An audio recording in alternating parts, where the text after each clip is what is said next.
زما مسجد حرام کې وم مازدیګر تیم تلاوت مې کوم یو ډېره د عبرت قصه ته کومه داسې یو اردني ملګری و بیا زما ورسره ډېر دوستانه شوه نواب شوبیل نوم یې و هغه یو مصري ته وویلې وایي دا حدیث ابو هریره څنګه دی ما تلاوت کوم نو هغه ورته وایي دا حدیث مخالف القیاس متروک العمل دی او دا ملګری سلفي العقیده و نو ما ته وایي چې موته ووایه مونږ شغلک ته څه کار کې یاره ما ته د مجلس حدیث استاذ یم نو ما ته وایي ته دې باره کې څه وایې ما دا د پیغمبر حدیث دی او صحیح عمل به ثابت دی او ابو هریره فقیح دی او مفتی دی نو ما ته دې دا مصری راته وایي وایي لږ خپل ته وایي دا خبره دې ولې وکړه نو ما ته ویل ومې کړه نو ما ته ویل عبدالله بن مسعود څنګه سړی دی ویخو من فقهاء الصحابه او هغه سړی دی چې رسول الله ویلي چې زه راځم ما رضیه لکم به ابن ام عبد مال بخاري کې دقه روایت د مسرات د عبدالله بن مسعود نه نقل تاسې په الله یقین وکئ څه واوښت دا مصری نه چې بیا خله خندام کوي یو ها یې وخندل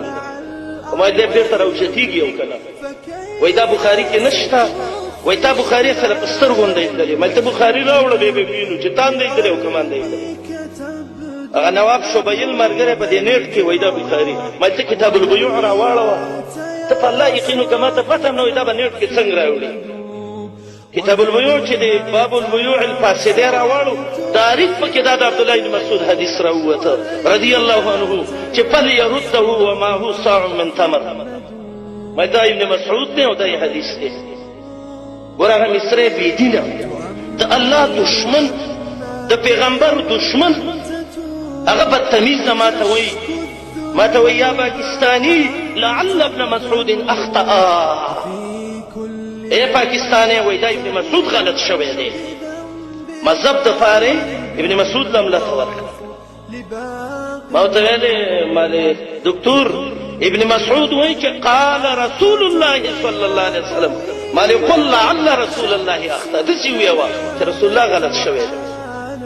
بیا ته ما ویل اخري خبره دا د حرام کې بس صحیح نه دی خو زه لعل نه ویم څه ویم والله لو مت على هذه العقیده انشدک برب هذا البيت تموت کافرا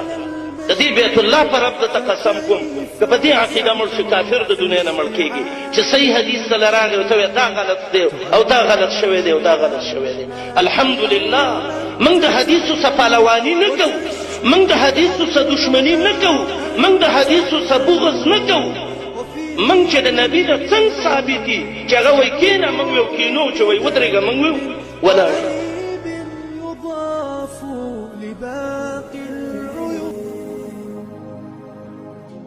صلى الله عليه وسلم